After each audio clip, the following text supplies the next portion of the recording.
Bab 1.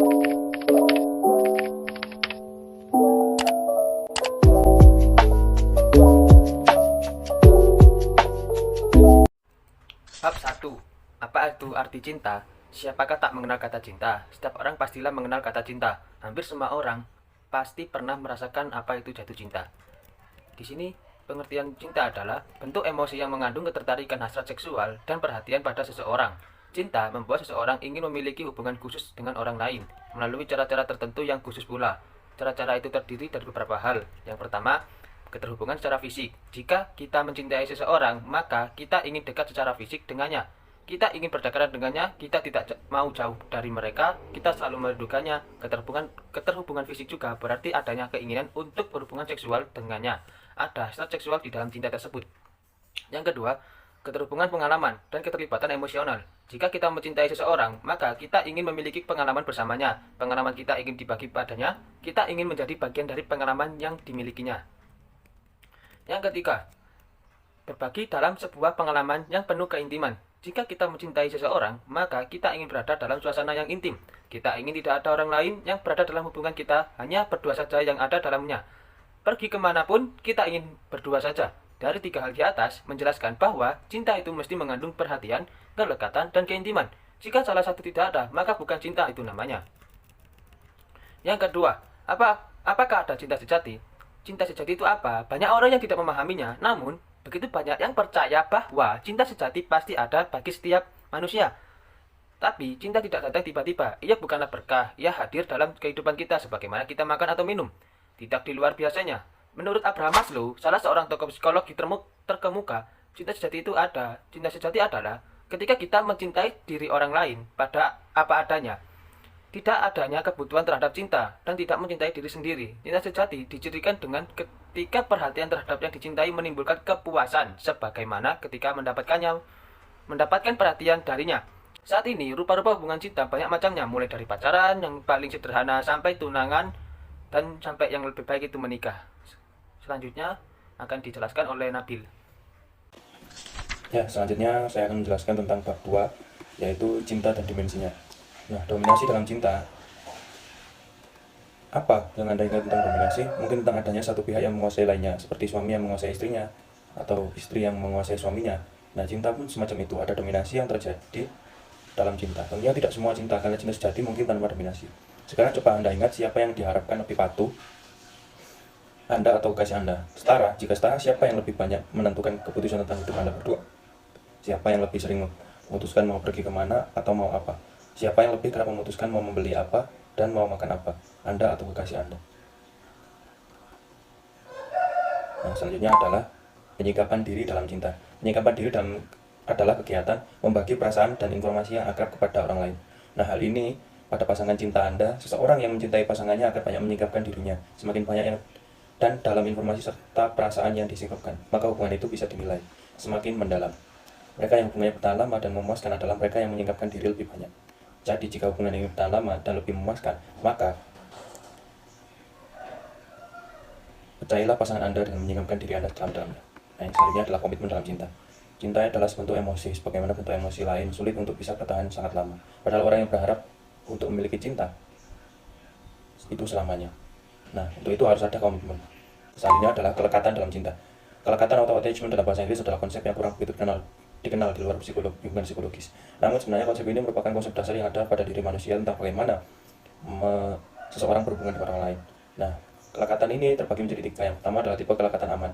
Mereka yang memiliki tipe aman memiliki kepercayaan penuh terhadap yang dicintai. Terdapat dorongan untuk dekat dengan yang dicintai, tapi dengan tetap menjadi dirinya sendiri. Mereka yakin bahwa pasangan adalah orang yang layak diperhatikan serta sebaliknya, sangat memperhatikan dirinya.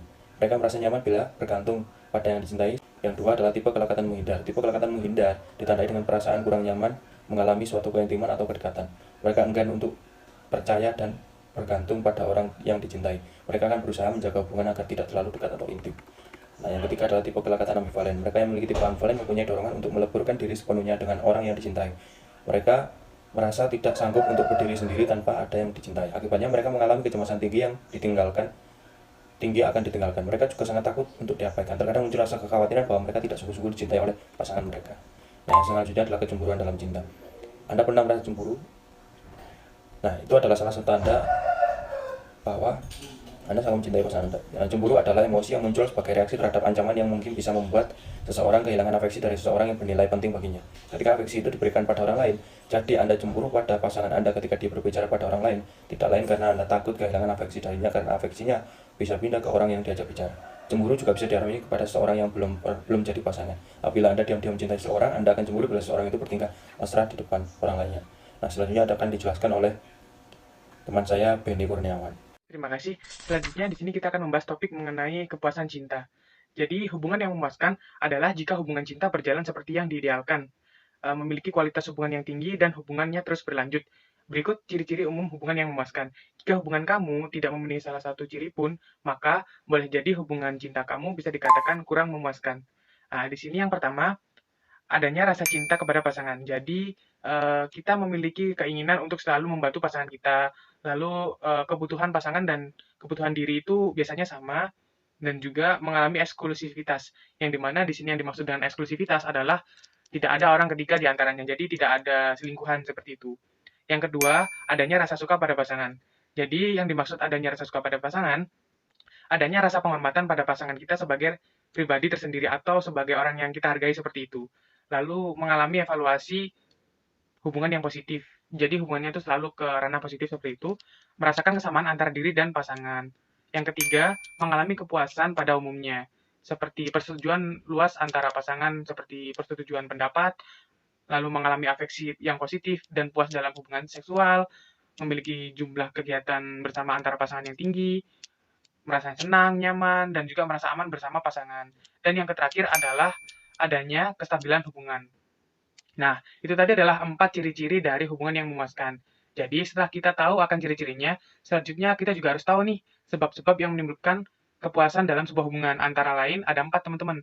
Yang pertama adalah keadilan dan keseimbangan dalam hubungan. Yang kedua adalah perasaan yang dimengerti atau perasaan ingin dimengerti, kindred spirit.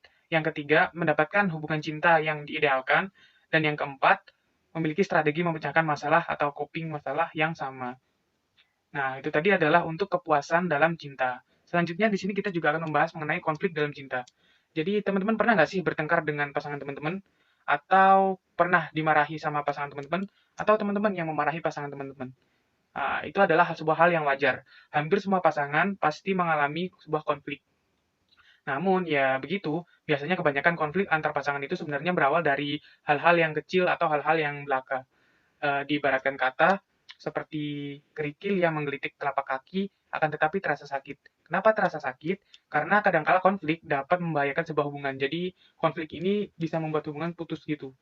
Terjadinya konflik ini cenderung terjadi karena semakin banyaknya ketika interaksi yang semakin erat sering dilakukan oleh dua orang. Dan di sini ada 3 konflik berdasarkan sumber penyebabnya.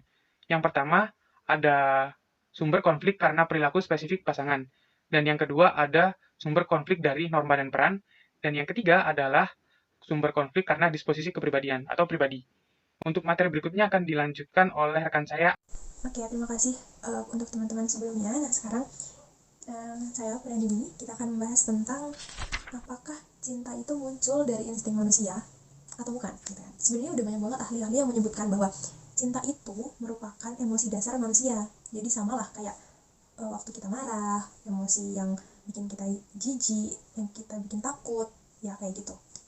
Nah, terus manusia itu bisa jatuh cinta di umur 3,5 tahun. Keren gak sih? Berarti dari muda banget kita udah bisa ngerasain cinta itu apa sih? Gitu.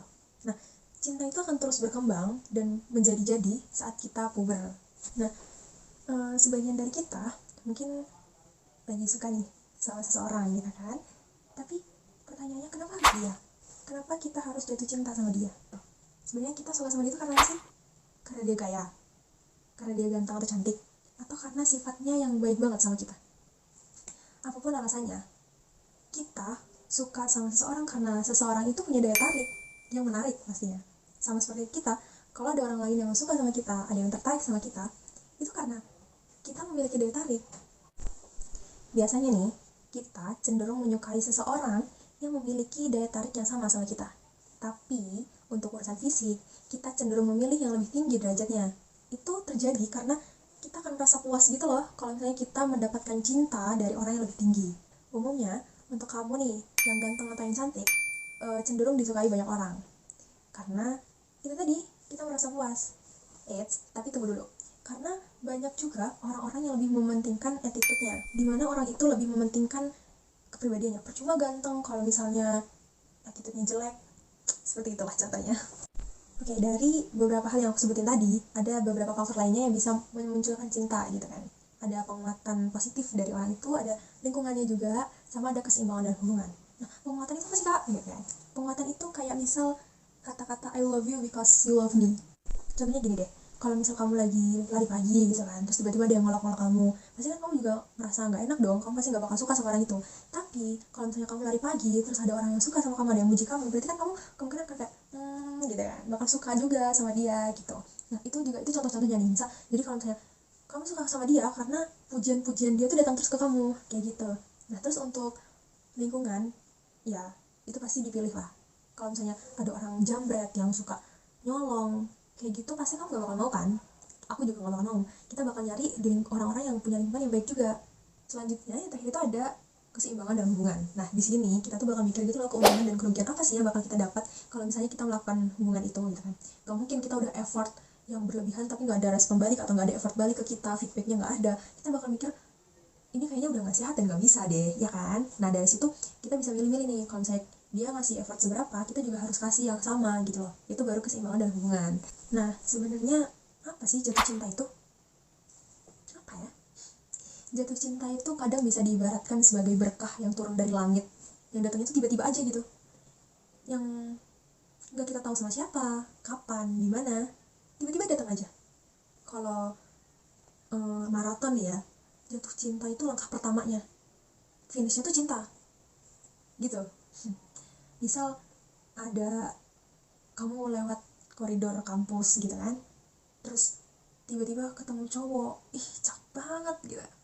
Nah, cinta yang kamu lihat itu adalah cinta yang membara, cinta yang penuh hasrat. Nah, sebenarnya orang yang lagi jatuh cinta itu bakal meranin perannya itu dengan sungguh-sungguh gitu. Misal kita aku nih sebagai cewek, kalau aku lagi suka sama orang, aku bakal ngeliatin sisi feminimku tuh semaksimal mungkin gitu. Begitupun dengan laki-laki. Kalau misalnya dia sedang menyukai seorang wanita gitu kan, dia bakal menunjukkan sisi maskulinnya dengan wah keren banget nih aku gitu. Nah coba kalian bayangin, kalau misalnya laki-laki cuman bisa menyukai laki-laki yang lainnya, pasti bakal mikir gak sih, sebenarnya aku tuh laki-laki sejati atau enggak gitu kan. Paham kan? Nyampe kan maksudnya aku, dimana kita itu memerankan peran secara maksimal. Nyampe dong ya kan? Nah kita lanjut ya. Terus kak, ada gak sih orang yang gak bisa jatuh cinta? Jawabnya ada. Orang-orang kayak gini nih biasanya yang melihat dirinya tuh sebagai seorang yang rendah banget, kayak dia tuh mikir kalau aku tuh gak worth it untuk siapapun. Itu sih karena gak ada rasa percaya diri yang mumpuni ya, yang baik. Jadi dia ngerasa kalau aku tuh emang gak jatuh cinta sama siapa-siapa karena aku gak worth it untuk dia, untuk siapapun kayak gitu. Terus kapan sih seseorang itu merasa dirinya tuh dicintai? Akhirnya kita masuk ke pertanyaan ini. Sebenarnya ada dua hal. Tiga dari mana? Lanjut. Cut. Lalu kapan sih orang tuh bisa merasa dirinya tuh dicintai? Kapan gitu kan? Akhirnya kita bisa masuk ke pertanyaan ini. Sebenarnya ada dua hal. Yang pertama, munculnya orang-orang lawan jenis yang menarik. Nah, orang-orang lawan jenis ini yang bisa memunculkan cinta itu ya ada orang yang memiliki daya tarik. Dia ganteng, kaya, ganteng, baik kayak gitu. Yang tadi aku sebutin lah. Nah, yang kedua, yang satunya itu adalah waktu kita tuh merasakan hal-hal yang harusnya gak kita rasain gitu. Misal waktu ketemu sama dia, kita ngerasain hal yang dulunya tuh gak pernah kita rasain sama orang lain gitu. Cuman ke dia doang.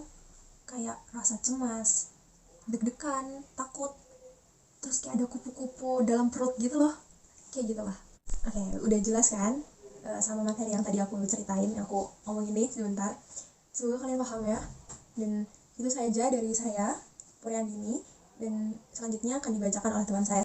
Selanjutnya ada tipe-tipe cinta. Kadang nih kita ketika merasakan cinta, kita itu ada rasa bergelora dan ngerasa penuh hasrat seperti itu. Tapi apakah orang lain ini yang merasakan cinta juga itu ada rasa bergelora dan berhasrat juga? Soalnya ada loh orang-orang yang dia merasakan cinta tapi tidak ada rasa bergelora dan penuh hasrat di dalamnya. Nah, sebelum kita menyadari hal itu sudah disadari juga oleh para ahli. Terus mereka mencoba menyikapi perbedaan-perbedaan cinta yang dialami oleh manusia. Langsung lanjut ke teorinya si Robert Steinberg ini dulu. Nah, menurut tipologi ini, menurut teori ini, cinta memiliki 3 dimensi, yakni hasrat, keintiman, dan komitmen. Di mana dimensi hasrat memfokuskan pada intensinya perasaan dan keterbangkitan yang muncul dari daya tarik fisik dan daya tarik seksual.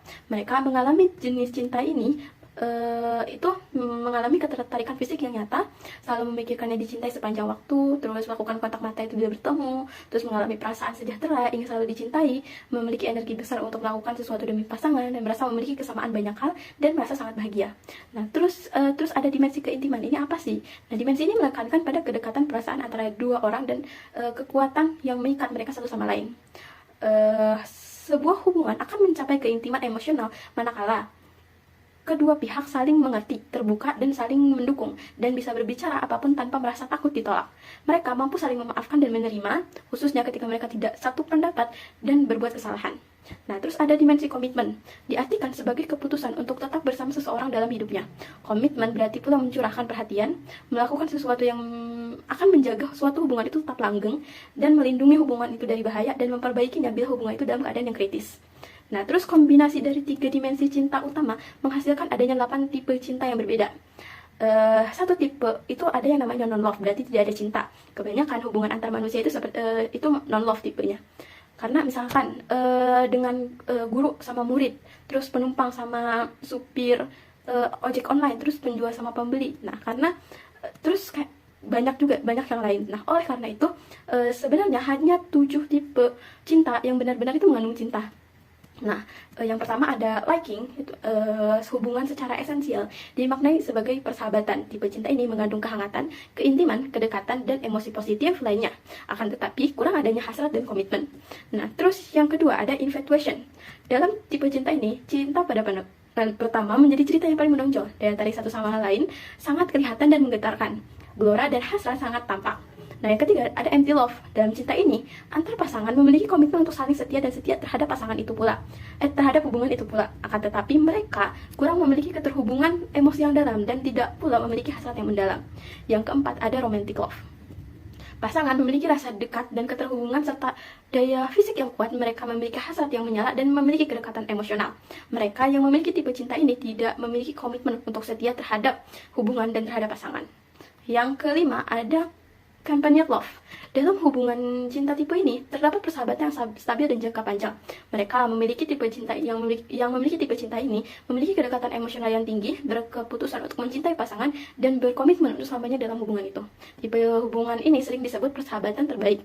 Ketika tidak ada ketertarikan seksual ataupun misalkan kalau ada itu misalkan di pernikahan yang jangka panjangnya udah lama itu tapi udah nggak ada daya tarik seksual dan itu kadang dianggap tidak penting gitu.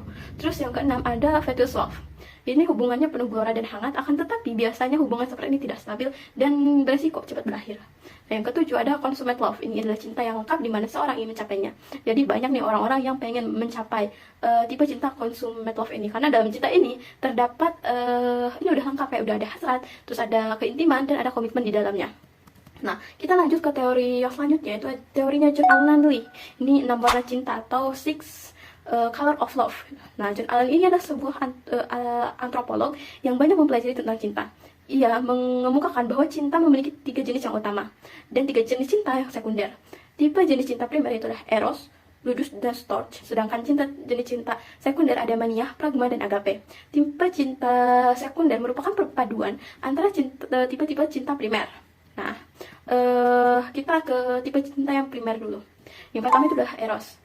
Ini ada daya tarik fisik dan emosional yang kuat, komitmen terhadap yang dicintai, penuh gairah akan cintanya, cinta pada orang yang diidealkan, cinta pada pandangan pertama, berdasarkan daya tarik fisik dan keterbangkitan fisik. Nah, terus yang kedua, nah tipe cinta primer Ludus. Cinta dianggap sebagai sebuah permainan. ya, atau game playing love. Tidak ada komitmen terhadap cinta dan pasangan, tidak pernah ada kecemburuan yang sesungguhnya. Tanpa adanya komitmen dan kecemburuan, maka cinta terbebas dari kecemasan dan selalu menyenangkan. Nah, bagi mereka, hal inilah yang dinilai sebagai cinta yang sesungguhnya. Dapat mencintai lebih dari satu orang pada saat bersamaan, dapat dengan mudah mencintai seseorang lalu beralih ke yang lainnya. Terus yang ketiga, tipe cinta primer storge, perasaan yang ada perasaan ada tapi kurang berkobar-kobar, tetapi mengandung afeksi yang dalam. Terus komitmen kuat terhadap hubungan yang telah dibuat, terus lebih sebagai hubungan persahabatan yang membutuhkan kepercayaan satu sama lain sepanjang waktu untuk membangunnya. Yang keempat ini udah ke sekunder nih, yaitu ada yang namanya mania. Ini tuh kombinasi eros dan ludus. Itu cintanya tuh obsesif, sangat intens, menunggu kecemasan dan posesif. Orang yang dicintai itu bakal dipikirkan terus-menerus, terus ada kebutuhan sangat besar untuk dicintai, terus ada kebutuhan untuk menjamin cinta akan terus bertahan sampai kapanpun. Terus yang kelima, ada tipe cinta sekunder pragma. Tipe ini, cinta ini dipandang sebagai sesuatu yang realistik dan praktis. Dalam menemukan yang dicintai, dilihat kesamaan demografi dan kualitas kepribadian yang dibutuhkan untuk kecocokan dan lebih dari itu untuk berkelanjutan kehubungan.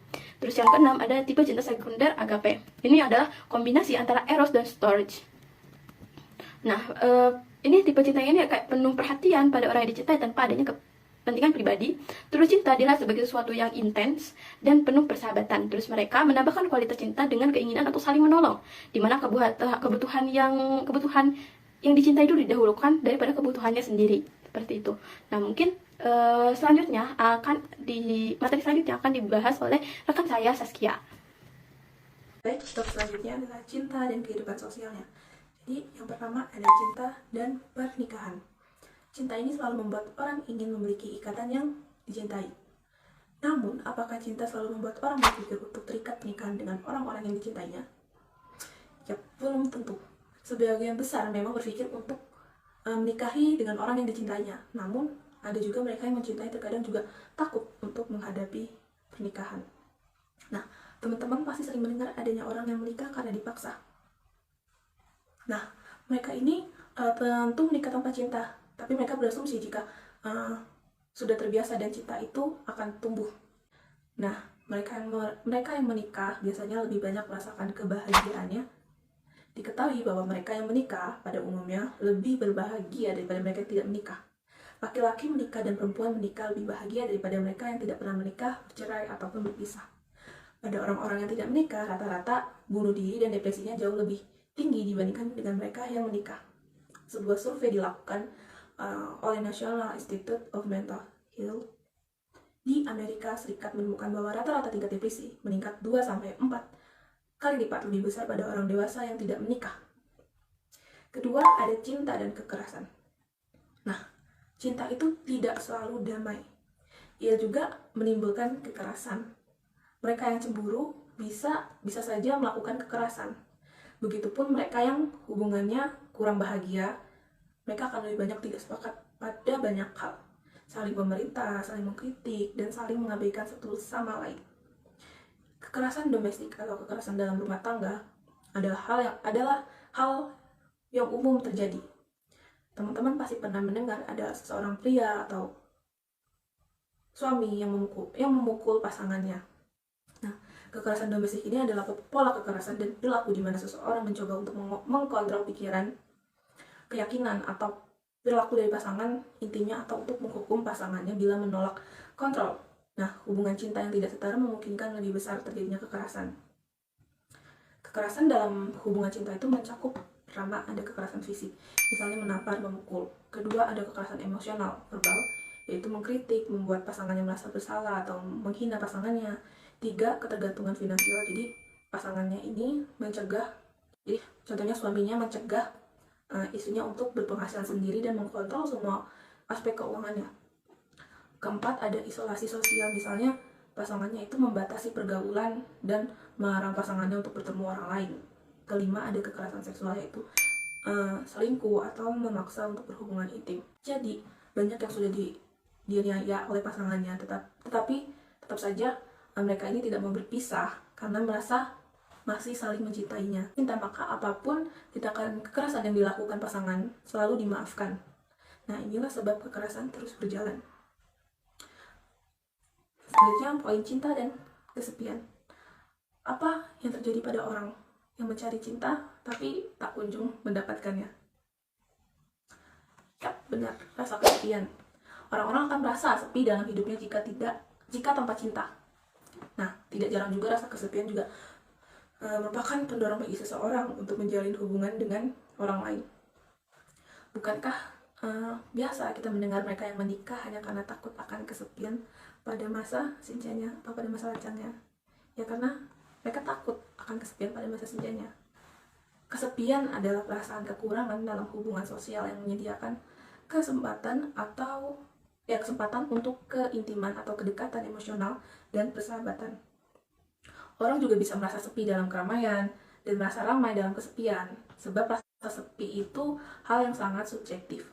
Meskipun dikelilingi puluhan orang setiap hari, mereka yang merasa kurang memiliki hubungan yang intim, hangat, dan akrab dengan seseorang tetap akan merasa kesepian. Nah, sebaliknya ada juga yang hanya bertemu dengan satu orang saja dalam sehari sekali. Mereka ini tidak merasa sepi atau kesepian karena yang ditemui ini dirasa mampu memberikan rasa dekat. Kemudian ada cinta, agama, dan budaya.